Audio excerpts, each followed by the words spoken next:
Welcome back everyone to my channel. I'm Herman, and in this video I'm going to be showing you guys some of the food scene that you'll be able to experience if you take a trip to Hong Kong. Out of all the other cities that I've been to so far, Hong Kong and New York City have some of the most common themes. One is the food scene is pretty diverse. You have the street food, which is very cheap, also to the high-end restaurants, which could cost you hundreds of dollars per person, and everything in between.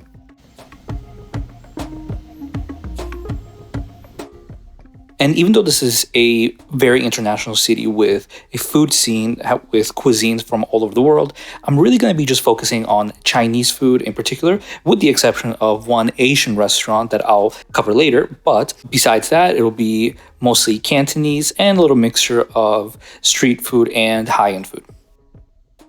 And one thing to note is that every restaurant that I visited in this video are located in the description with the Google Map links.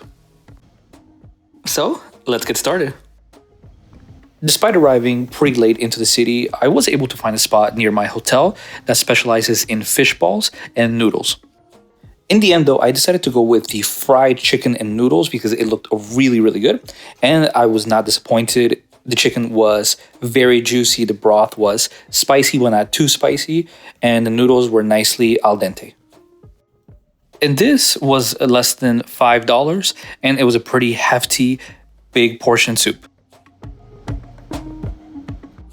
The next day, after doing sightseeing during the day, I met up with my friend and local, who is my Mandarin teacher online, Reina, for dinner at a Nepalese restaurant called The Jungle. This was the very first time ever having Nepalese food, and so for an appetizer we decided to get a potato dish that was almost looked like rice, but it was also very spicy, so if you're not spice tolerant, don't get that, but I thought it was pretty good. And along with that we got some fried and steamed dumplings too. So are you sure you're ready to eat these, even though this one looks fried? Yeah, I would definitely eat this, but I'm not really sure about this. No. Maybe you could try first. Sure. These are so good. But the Nepalese version of morcilla, or blood sausage, which is very popular in Latin America and Spain, took me by surprise and was really good. So far, which one do you like best? Actually, I like this much. Really? But if I have to say like most attractive, most impression, I would like to see this. No, okay. I mean, I like this one. This one's really good. The dumplings are awesome, but the fried ones, really good. Yeah. Yeah, this one is a little too spicy. Yeah. Right after this, though, we headed over to Temple Street, which was within walking distance, but because of the rain, we ended up going indoors, and she suggested snake soup, which is a Cantonese specialty. We are in Temple Street, right? Still raining. Yeah, it's still raining. It just kept raining. Crowded. Yeah. Stand down, try. Yeah. Now try snake soup this first time. All right, yeah. Hopefully it's good. Yeah. This one, if you try, I recommend adding crackers to it, because when you do it actually tastes pretty good. Although my nephew, when he saw this, he never let me live it down and still mentions it to this day. Now, the next stop on my list is The Social Place, and this is a restaurant a little bit more on the higher end, or I would say mid-range, and they specialize in all types of dim sum. For me, it ended up being around $20, but sets for two people can be a little bit more. Really nice place, like the decor. Even though it's not like traditional Chinese, it is actually still really nice, and the dishes look insane. Being a noodle lover, I went with the dan dan mian and a side of siomai with, I believe, truffle and mushroom, followed by salmon nigiri served over rice with wasabi. So for those who don't know what real wasabi looks like, when served at at restaurants in Asia, it actually looks like this. The one in the US is very different because they can never really source the proper ingredients for a true wasabi, whereas here, they actually do. And for dessert, I ended up going with a pear with syrup.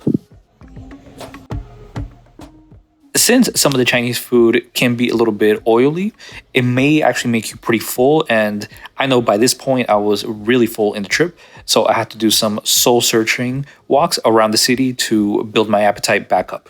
Luckily, the nightlife in Hong Kong is really good, and it gives you a really good vibe when you just walk around the city, so there's plenty to do. After the long walk uphill, I headed into a restaurant called Ding Dim 1968, which is, of course, another dumpling and dim sum spot. Since this is a city of dim sum, I have to try all kinds.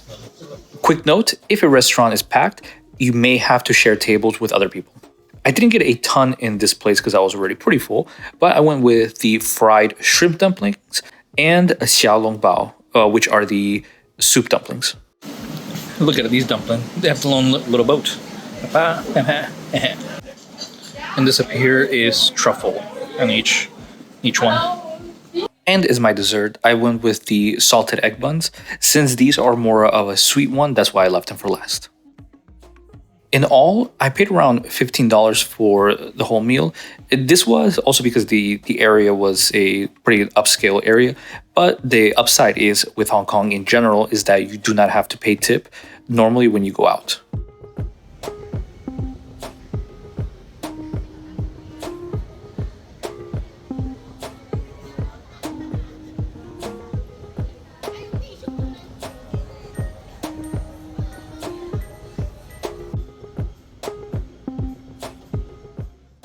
And during my last day in Hong Kong, I saved the best for last.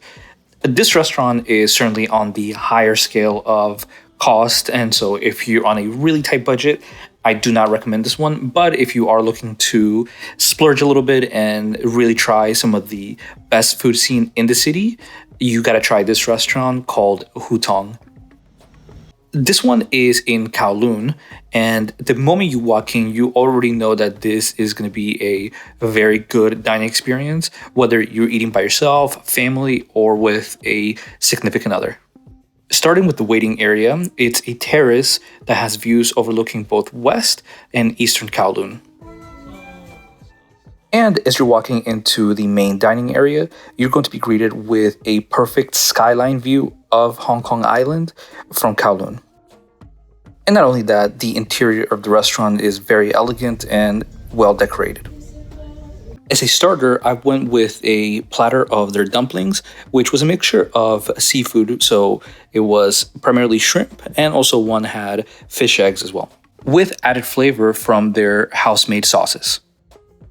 I recommend going during dusk. That way you get a view of a daytime skyline and nighttime skyline all in one dining experience. Along with that, I had even more shrimp since they did have several seafood appetizers, and that was actually the main reason why I came here. Also, I had a little side of rice to go along with it to mask some of the spiciness, because even though I like spiciness, that one was pretty high. But my favorite dish was their soft shell crab, which was outstanding, and it was served in a cauldron. The restaurant does, however, have a large menu, so if you're not sure what you want to get, make sure you just ask the staff and they will guide you through the menu. The staff was very attentive, the in-service was great. I would say for that alone, 10 out of 10, 10 out of 10 view, and the food was absolutely amazing. But with that, do expect to pay well over $100 for a meal, depending on how much you get. And if you throw in alcoholic drinks, then that bill is going to go a little bit higher. Well, thank you so much for watching. And if you like this video, don't forget to leave a like and subscribe. And in the comments down below, let me know what you think of the food scene in Hong Kong, whether you're a local, whether you're a tourist, and what are some of your favorite places that you like to visit. And as for my upcoming food video, I will cover the food experiences that I had in Da Nang, Vietnam. So, until then, bye.